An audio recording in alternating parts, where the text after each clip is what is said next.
Olá, sejam bem-vindos. Hoje a gente vai mergulhar num tema, olha, fascinante: biotecnologia e engenharia genética. Parece ficção, mas está cada vez mais perto. É isso aí. É um universo que o material que a gente consultou mapeia muito bem, desde coisas que a humanidade faz há milênios, Sim, tipo selecionar plantas, animais. exato. Pensa nos pastores lá escolhendo as ovelhas de perna curta. Milênios fazendo isso. E agora, bom, tecnologias que fazem em meses o trabalho de séculos. Incrível. Então, a nossa ideia aqui é justamente desempacotar isso, analisar os pontos mais importantes e até chocantes desses textos, entender como se poderia, em tese, reescrever o código da vida. E o que isso significa, né? As ferramentas, os limites. Exato. Preparados? Então vamos lá.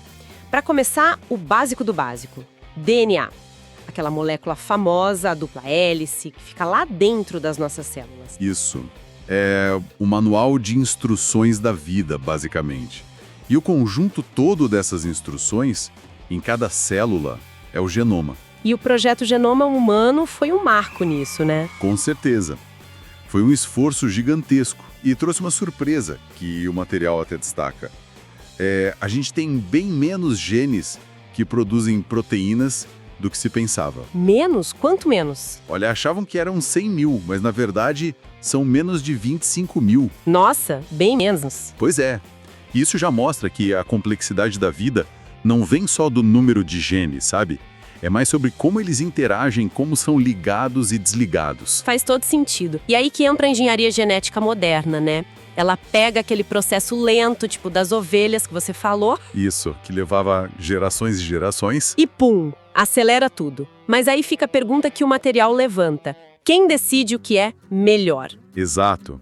A ovelha com certeza não ia achar a perna curta a melhor coisa do mundo. Já o pastor, Pois é, essa tensão tá sempre presente, né? Melhor para quem? Com que objetivo? Falando em ferramentas e aceleração, uma aplicação que já tá aí no mundo real é a impressão digital genética. sim, para identificação forense, né? Uma ferramenta poderosa. Como funciona basicamente? Permite identificar uma pessoa a partir de amostras mínimas de DNA. Um fio de cabelo, saliva, um pedacinho de pele, dente. O material menciona até cinzas. Até cinzas? Caramba! Sim, o crucial é coletar a amostra sem contaminar, o que não é simples. E o material até viaja um pouco, fala de micro-robôs forenses no futuro. Micro-robôs tipo robozinhos na cena do crime? É a ideia. Varrer tudo, coletar amostras minúsculas, sem deixar rastro, sem contaminar. Coisa de filme, mas tá lá como possibilidade tecnológica mais avançada. Imagino que tenha limitações, claro. Com certeza. A principal não adianta nada achar DNA se você não tem com o que comparar. Precisa de um banco de dados com o perfil genético da pessoa. Entendi. Sem comparação, não há identificação. Exato. E tem a possibilidade de fraude, né?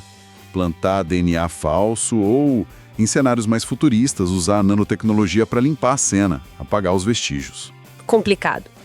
E além de identificar, o material fala em prever a aparência. Fazer um retrato falado genético. É isso? É a simulação genética.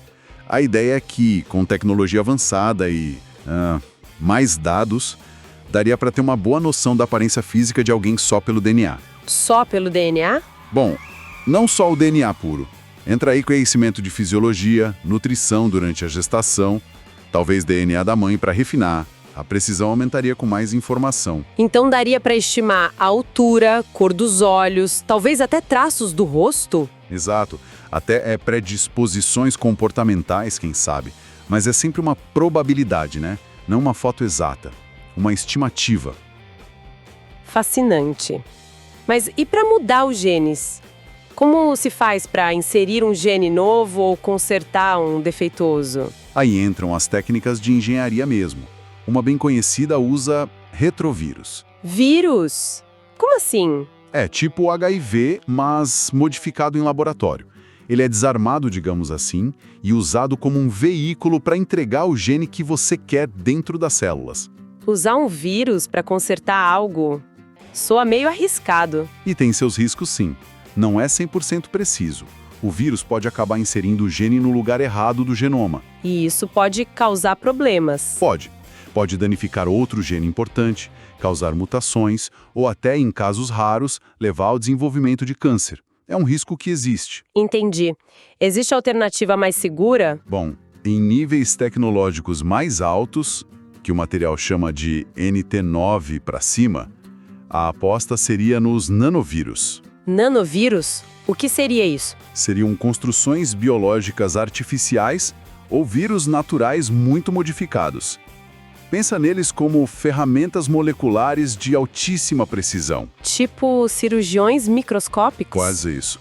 Programáveis para entrar na célula e editar o DNA exatamente onde precisa, talvez até se comunicando entre si.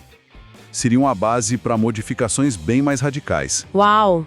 E além de editar, tem a clonagem? Sim, que sempre gera muita discussão. Sim. Mas o material mostra que ela não serve só para fazer cópias de gente ou bicho. Tem a clonagem terapêutica, por exemplo. Para que serviria? Para criar embriões iniciais e obter células-tronco que são 100% compatíveis com o paciente. Para pesquisa, para tratar doenças. Ah, entendi. Células-tronco personalizadas. Exato. E também pode ser útil na fertilização in vitro. Se tem poucos óvulos, dá para clonar um embrião inicial para ter mais chances de sucesso na gravidez. E para gestar esses clones ou embriões modificados, o material fala dos tanques de crescimento, úteros artificiais. Isso. Sistemas para cultivar um organismo do embrião até o nascimento. Ou até, teoricamente, até a idade adulta, fora de um útero biológico. Para que seriam usados? Para gestar clones, organismos modificados ou talvez até embriões normais se a mãe não puder gestar, por exemplo. Mas tem alguma questão aí com o desenvolvimento nesses tanques? Tem uma ressalva crucial, sim. O corpo pode até se desenvolver perfeitamente, mas a mente, sem estímulos, sem interação, sem aprendizado, o desenvolvimento mental fica muito prejudicado. A pessoa cresceria mais vazia por dentro, digamos assim. É uma forma de colocar a consciência, a personalidade, precisam de mais do que só nutrientes e oxigênio. E tem também os cronoventres. Crono quê? Cronoventres, tanques que acelerariam o tempo de crescimento biológico. Acelerar o crescimento. Tipo, criar um adulto em meses? Exatamente essa a ideia. Um soldado, um trabalhador, pronto em muito menos tempo, mas com um custo altíssimo. Qual seria? Desorientação profunda e permanente. O corpo acelera, mas a mente, a experiência, não acompanham. Não dá para usar esse tempo para estudar lá dentro, por exemplo. Seria só crescimento físico acelerado. Que coisa! Bom, e aí a gente chega no ponto talvez mais polêmico. Modificar humanos diretamente. O material separa isso em dois tipos, né? Sim. Engenharia de linhagem germinativa e cirurgia genética. É uma distinção importante. Qual a diferença? Linhagem germinativa mexe no DNA das células reprodutoras, óvulo, espermatozoide ou no embrião bem no comecinho. Essas mudanças são para sempre e passam para os filhos, netos. Hereditárias. Isso. Já a cirurgia genética é feita depois do nascimento, em células específicas do corpo. Só afeta aquele indivíduo, não passa para frente. E a linhagem germinativa é a que abre a porta para a eugenia, né? Para criar bebês sob medida. Exato. E isso é muito, muito complexo. O material até dá um exemplo. Para criar uma característica como reflexos de combate, mesmo com tecnologia avançada, levaria umas 10 gerações humanas num programa intensivo. 10 gerações? Nossa, não é tão simples assim. Não mesmo. E sempre tem o risco de errar, de mexer numa coisa e estragar outra. Introduzir defeitos genéticos sem querer. É um campo bem perigoso. E quando a gente começa a misturar DNA de outras espécies? Aí o material chama de modificação de espécies. Isso levaria aos para-humanos. Pessoas alteradas a ponto de talvez não conseguirem mais ter filhos com humanos normais. E por que alguém faria isso? O material levanta algumas hipóteses. Uma é a pantropia. Pantropia. Em vez de mudar um planeta para ficar parecido com a Terra, adaptar os humanos para viverem naquele ambiente hostil. Ah, adaptar a gente para viver em Marte, por exemplo, em vez de tentar deixar Marte como a Terra. Exatamente. Com mais resistência à radiação, capacidade de respirar outra atmosfera, Outro motivo seria a conveniência, ter habilidades biológicas que dispensam equipamento. Visão noturna, Gelras. Gelras, tipo Aquaman? É a ideia. E por fim, estética ou identidade. Pessoas que querem ter características de animais por motivos culturais, pessoais. As possibilidades parecem infinitas olhando a lista que o material traz.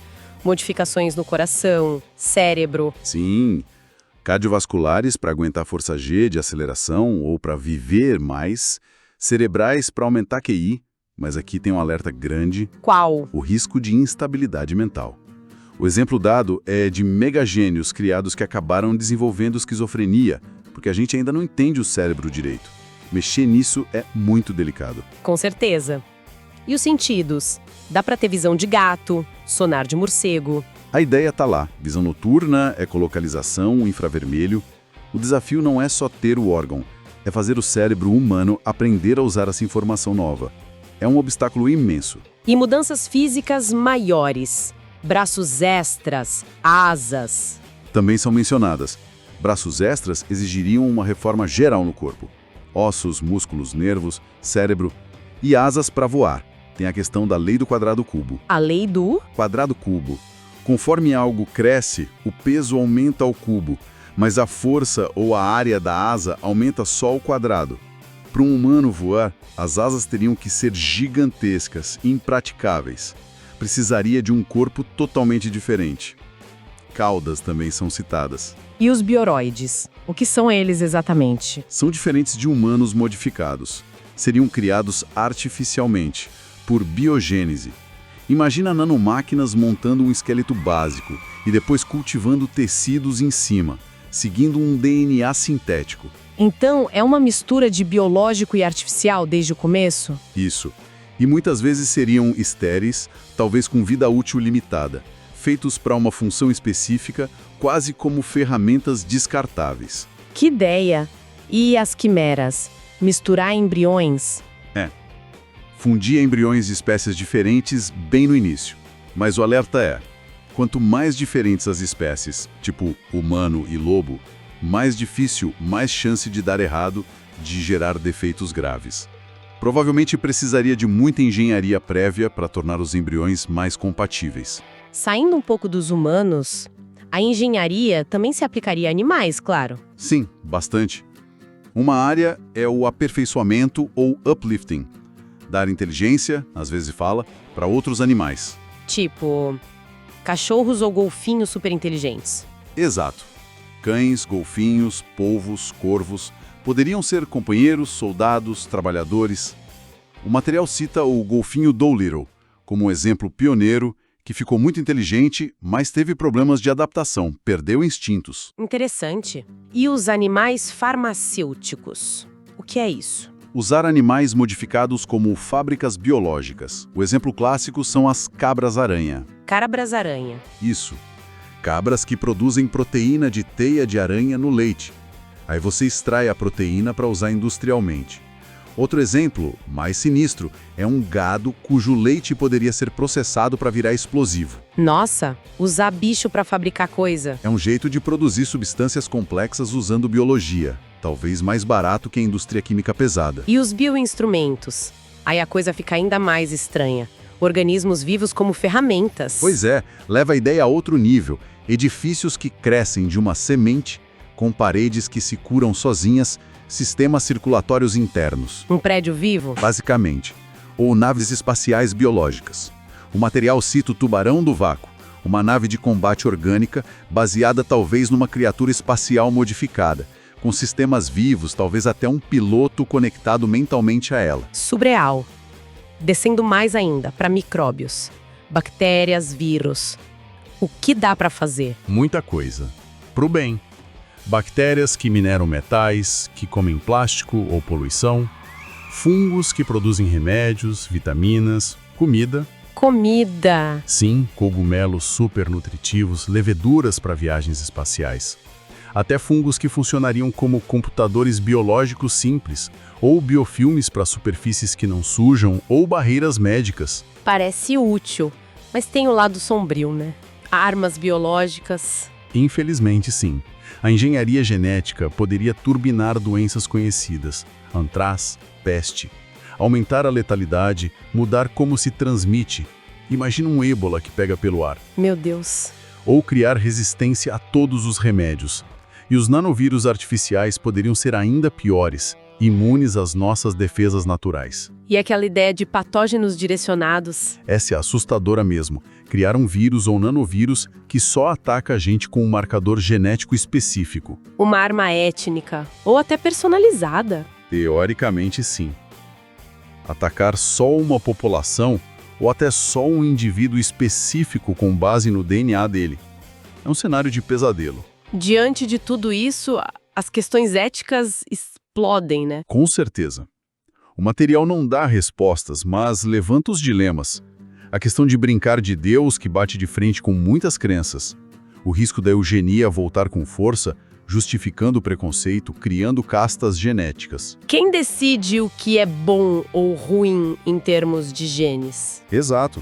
E a privacidade. Quem é dono do nosso DNA? Podem patentear nossos genes? E qual o status legal, moral de um bioroide, de um para-humano, de um animal inteligente? São pessoas? Têm direitos? São perguntas sem resposta fácil. Nenhuma. E ainda tem o impacto social da imortalidade, se um dia for possível, e os riscos de soltar organismos modificados na natureza, o que se pode causar no ecossistema. É uma teia de questões complexas. Uau, foi intenso. Exploramos desde curas incríveis e adaptação para outros planetas, até armas biológicas e novas formas de discriminação. Essa tecnologia é mesmo uma faca de dois gumes muito, muito afiada. Sem dúvida. É um poder que pode redefinir o que significa ser vivo, o lugar da gente na natureza. As pontas estão todas amarradas. A técnica, o social, o ético, tudo junto. Fica então uma reflexão final, talvez. Se essa linha entre natural e artificial ficar cada vez mais borrada, não só no nosso corpo, mas em tudo ao redor, prédios vivos, animais fábricas, será que a própria ideia de natureza original ou intocada vai continuar fazendo sentido? Ou tudo vira uma grande biosfera cocriada por nós? É algo pra gente pensar, né?